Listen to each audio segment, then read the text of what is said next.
Ada kembali bersama kami, pemirsa. Polisi sedang mendalami dugaan bertambahnya korban kekerasan seksual yang dilakukan pemuda disabilitas asal Mataram, Nusa Tenggara Barat. Polisi masih terus melanjutkan proses penyidikan kasus dugaan kekerasan seksual yang diduga dilakukan pemuda disabilitas IWAS.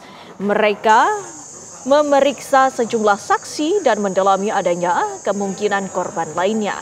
Sejauh ini sudah 2 wanita yang melapor dan menurut pihak kepolisian pada keduanya IWAS menggunakan modus yang sama, yakni memanipulasi secara psikis.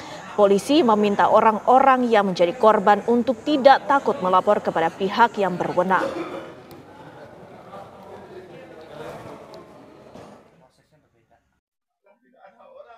Nanti akan kita dalami. Itu kan baru muncul. Kalau yang 2 korban yang kasus yang ini tadi, 2 korban yang sebelumnya sudah kita lakukan pemeriksaan. Sekarang memang dia sebagai seorang mahasiswi dan berada di Sumbawa, memang orang Sumbawa. Yang lain akan kita dalami karena kita dapat informasi baru masuk ke KDD terkait dengan viral ternyata ada yang merasa menjadi korban, itu yang akan mungkin kita akan dalami. Apalagi berarti akan ada korban lagi. Ya, kalau korban itu melapor pasti akan kita lanjuti. Tapi paling kita sebagai petunjuk kita bahwa ada korban lain. Selain korban. Apakah sama, Pak? Kalau yang 2 korban sama modusnya, bukan motif. Modusnya sama. Jadi dia seolah-olah membangun persepsi menekan korban dengan kondisi korban yang lemah sehingga memanipulasi dan mengikuti kata-kata si pelaku. 2 korban yang sudah kita periksa. IWAS, pemuda penyandang disabilitas yang ditetapkan sebagai tersangka kasus pelecehan seksual di Mataram, Nusa Tenggara Barat bersikeras tidak bersalah. Dia meminta dukungan semua pihak agar mendapatkan keadilan. IWAS berharap mendapatkan pembelaan hukum yang adil sehingga hak-haknya sebagai manusia dapat terpenuhi.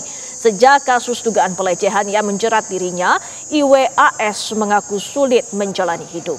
Dia juga sedih telah membuat orang tuanya susah atas perkara yang membelitnya.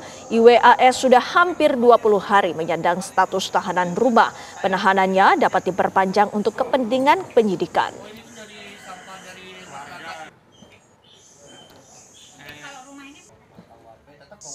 Pengkorsaan atau kekerasan seksual itu kan kekerasan itu terus terang kekerasan fisik ataupun ancaman yang seperti apa yang saya gunakan. Kekerasan apakah saya bawa pisau, apakah saya bawa senjata, apakah apa gitu. Saya hanya minta tolong diantar ke kampus, sudah cukup itu aja. Kenapa sampai kayak gini gitu? Benar Bu, saya tahu saya salah lemah, orang tua saya lemah, tapi jangan pernah menginjak-injak sama orang keluarga saya itu. Lebih baik saya mati daripada saya melihat keluarga saya diginiin Bu. Capek saya kayak gini. Terus terang saya di kamar hanya diam berdoa terus, berdoa diberikan kekuatan. Perkara IWAS saat ini menjadi polemik karena netizen beranggapan tak mungkin tersangka yang tidak memiliki tangan bisa melakukan kejahatan seperti yang dituduhkan. Lantas bagaimana ahli menilai perkara ini? Sudah bergabung bersama kami saat ini psikolog forensik Reza Indragiri Amril. Selamat siang Bang Reza. Selamat siang Mbak Windy. Bang Reza, bagaimana Anda menganalisa kasus ini? Apa yang dimaksud dengan memanipulasi secara psikis, Bang Reza?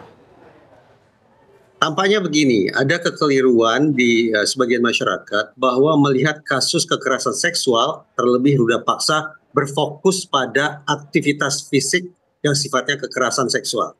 Itu salah kaprah. Sehingga muncullah labeling-labeling yang tidak tepat. Misalnya, kasus kekerasan seksual atau pemerkosaan misalnya seolah-olah dilakukan oleh mereka-mereka yang memiliki watak sebagai monster, yang memiliki kekuatan fisik ekstra, sehingga bisa melumpuhkan, bisa menaklukkan sasarannya dengan mengandalkan pada kekuatan fisik itu. Pada sisi lain, mereka-mereka yang menyandang disabilitas juga dengan segala hormat acap dianggap sebagai pihak yang lemah. Pihak yang memiliki keterbatasan lebih dari orang kebanyakan. Alhasil, memang seolah tidak bisa diterima oleh nalar. Bagaimana orang yang dicitrakan sebagai sosok lemah, memiliki keterbatasan fisik sedemikian rupa, justru melakukan perbuatan layaknya monster. Itu tidak masuk di nalar. Itulah yang saya katakan, kekeliruan kita dalam mendudukkan masalah kekerasan seksual atau terlebih masalah ruda paksa pada tempat yang semestinya. Karena itu, kita perlu punya keinsafan bersama. bahwa esensi dari kekerasan seksual terlebih ruda paksa bukan terletak pada aktivitas fisiknya, melainkan adanya dua orang yang tidak secara sungguh-sungguh konsensual ketika melakukan kontak seksual. Yang saya maksud adalah ada satu pihak yang menginginkan terjadinya kontak seksual, sementara pihak lain tidak menginginkan adanya kontak seksual itu. Nah, dalam situasi yang satu ingin, pihak lain tidak ingin, ini yang dimaksud sebagai aktivitas seksual yang non-konsensual. Pertanyaan, apakah aktivitas yang non-konsensual semacam itu, apakah aktivitas seksual yang tidak mau itu bisa tidak dilakukan oleh orang yang menyandang disabilitas? Jawabannya bisa, tergantung jenis disabilitasnya. Lantas Bang Reza melihat dalam kasus ini dugaan sementara bahwa pelaku ini telah melancarkan aksinya, ada 3 korban lainnya. Berdasarkan penuturan dari saksi-saksi ini, apakah bisa dikerucutkan? Apakah kemungkinan polisi melakukan kesalahan ataupun yang sudah dilakukan oleh polisi ini sudah sesuai, Bang Reza? Menimbang dua sisi, kemungkinannya adalah pertama, adakah kemungkinan bahwa yang disampaikan oleh para pelapor adalah false confession, adalah keterangan-keterangan palsu. Mereka tidak mengalami kejahatan apapun, tapi menyampaikan keterangan palsu kepada pihak kepolisian. Itu kemungkinan yang pertama, yang tentu saja tetap harus diinvestigasi. Kemungkinan yang kedua adalah kita bicara tentang disabilitas jenis apa. Kalau kita bicara tentang disabilitas tunadaksa misalnya, ada orang-orang yang memiliki keterbatasan fisik karena bagian tubuhnya tidak lengkap misalnya, maka sepanjang secara intelektual dia waras, dia mampu membangun sebuah siasat psikologis untuk menaklukkan korbannya, maka betapapun dia tunadaksa, betapapun dia tidak memiliki kelengkapan tubuh yang sempurna, namun dengan mengandalkan kecerdasan yang dia punya, dia sekali lagi akan bisa melakukan siasat psikologis terhadap targetnya. Siasat psikologis itu bisa berupa ancaman, intimidasi, teror, ataupun tekanan-tekanan terhadap psikis target.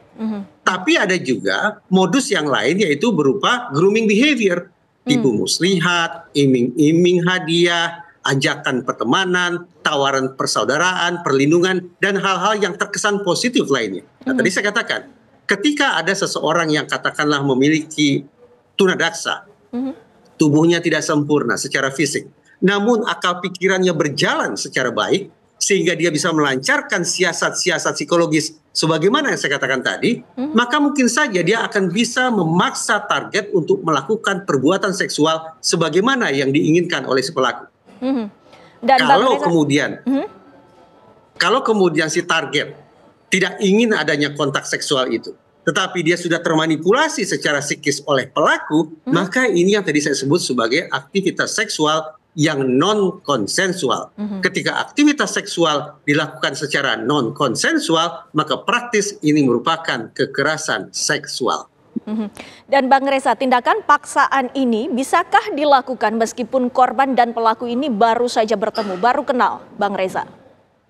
Bisa saja, karena masing-masing orang punya suggestibility, kita terjemahkan menjadi suggestibilitas yang berbeda satu sama lain. Suggestibility adalah istilah yang menunjuk pada kerentanan seseorang untuk menerima sugesti, menerima pengaruh, menerima tekanan, menerima ajakan dari pihak lain. Nah, secara klasik, perempuan memang acap dianggap sebagai salah satu kelompok manusia dengan suggestibility yang tinggi.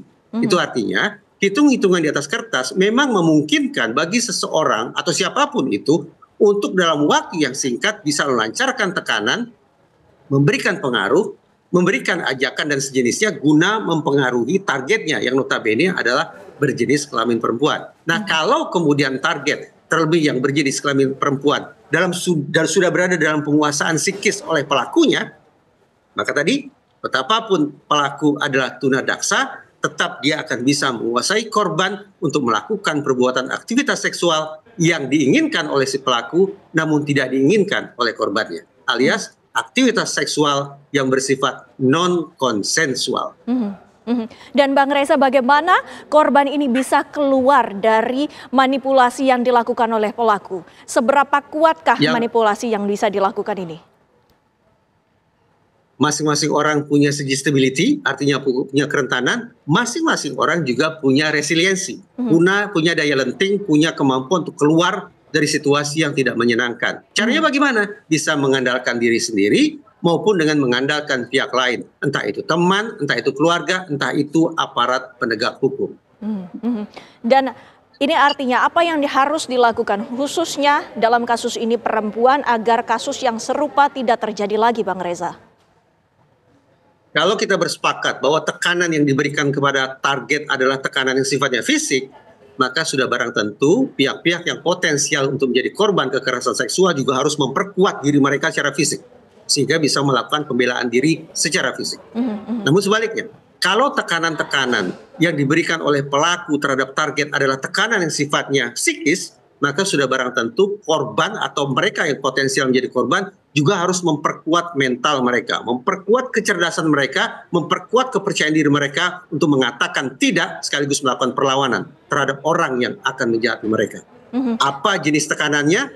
Itu pula daya tahan atau imunitas atau daya lawan yang sepatutnya dimiliki oleh calon korban. Tekanan fisik, hadapi dengan perlawanan fisik. Tekanan psikis, hadapi dengan perlawanan psikis pula. Dan Bang Reza, bagi pihak-pihak yang menjadi korban, adakah kemungkinan mereka mengalami trauma sehingga mereka tidak ingin untuk bercerita, Bang Reza? Di dalam psikologi forensik ada istilah rape trauma syndrome. Istilah ini memang masih kontroversial, tetapi istilah rape trauma syndrome atau sindroma trauma akibat pemerkosaan merupakan bukti pengakuan dari sebagian ilmuwan bahwa trauma yang dialami oleh korban-korban kekerasan seksual terlebih ruda paksa adalah trauma yang amat sangat dahsyat sifatnya. Begitu dahsyat sifatnya sampai-sampai ilmuwan memperkenalkan istilah tersendiri yang berbeda dari gangguan stres pasca trauma atau post trauma stress disorder, tapi gunakan istilah spesifik yaitu rape trauma syndrome alias sindroma trauma akibat pemerkosaan. Ini merupakan pengakuan, ini merupakan penegasan bahwa sekali lagi guncangan jiwa yang dialami oleh para korban kekerasan seksual memang tidak bisa disamakan dengan goncangan jiwa yang dialami oleh mereka yang menjadi korban kejahatan-kejahatan jenis lainnya. Dan apa penanganan yang sebaiknya diterima oleh korban, Bang Reza? Kalau korban mengalami penderitaan secara multidimensional, ada kesakitan fisik, ada tekanan psikis, ada masalah sosial, maka ilmuwan merekomendasikan secara berurutan yang pertama harus direhabilitasi adalah fisiknya. Pastikan fisiknya pulih terlebih dahulu. Lalu secara berangsur dilakukan rehabilitasi secara psikis. Dan yang ketiga adalah membangun konsep diri yang lurus pada diri korban agar mereka tidak terus-menerus menyikapi diri mereka sebagai mantan korban. Ini diistilahkan sebagai bentuk membangun aktualisasi diri yang baru. 3 tahap itu yang harus dilakukan, intervensi fisik, intervensi psikis, dan juga intervensi sosial. Itu yang perlu dilakukan. Himbauan Bang Reza mungkin sebagai ahli?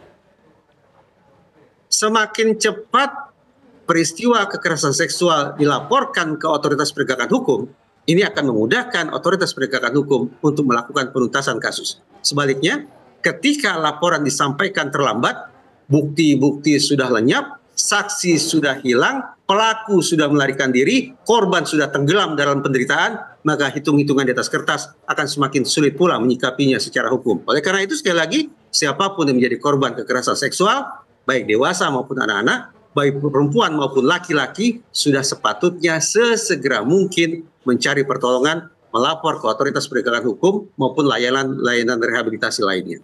Baik. Terima kasih Bang Reza Indragiri, waktunya bersama kami. Mudah-mudahan ini menjadi informasi dan juga pembelajaran bagi kedepannya. Terima kasih Bang Reza, selamat siang.